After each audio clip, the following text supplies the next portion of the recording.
শিক্ষার্থীদের শান্তিপূর্ণ আন্দোলনে আইনশৃঙ্খলা বাহিনীর হামলা, খুনের প্রতিবাদ, খুনিদের বিচার, সন্ত্রাসমুক্ত ক্যাম্পাস নিশ্চিত ও এক দফা দাবিতে বৃহস্পতিবার 18 জুলাই সারা দেশে কমপ্লিট শাটডাউন কর্মসূচি ঘোষণা করেছে বৈষম্য বিরোধী ছাত্র আন্দোলন।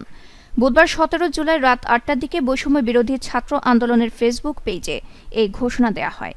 এক বার্তায় বলা হয়, শিক্ষার্থীদের শান্তিপূর্ণ আন্দোলনে পুলিশ, বিজেপি, র্যাব, সোয়াটের ন্যাক্কারজনক হামলা, খুনের প্রতিবাদ, খুনিদের বিচার, সন্ত্রাসমুক্ত ক্যাম্পাস নিশ্চিত ও এক দফা দাবিতে আগামীকাল 18 জুলাই সারা দেশে কমপ্লিট শাটডাউন ঘোষণা করছি। ফেসবুক পোস্টে কমপ্লিট শাটডাউন কর্মসূচিতে কিভাবে পালন করা হবে তাও জানিয়ে দেওয়া হয়েছে।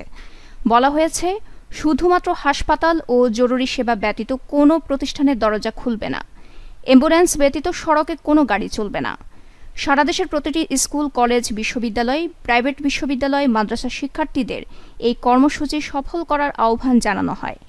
অভিভাবকদের উদ্দেশ্যে পোস্টে বলা হয়েছে, আমরা আপনাদেরই সন্তান, আমাদের পাশে দাঁড়ান, রক্ষা করুন। এই লড়াইটা শুধু ছাত্রদের না, দল মত নির্বিশেষে এদেশের আপামর জনসাধারণের। নিউজ ডেস্ক, দৈনিক পূর্বকোণ।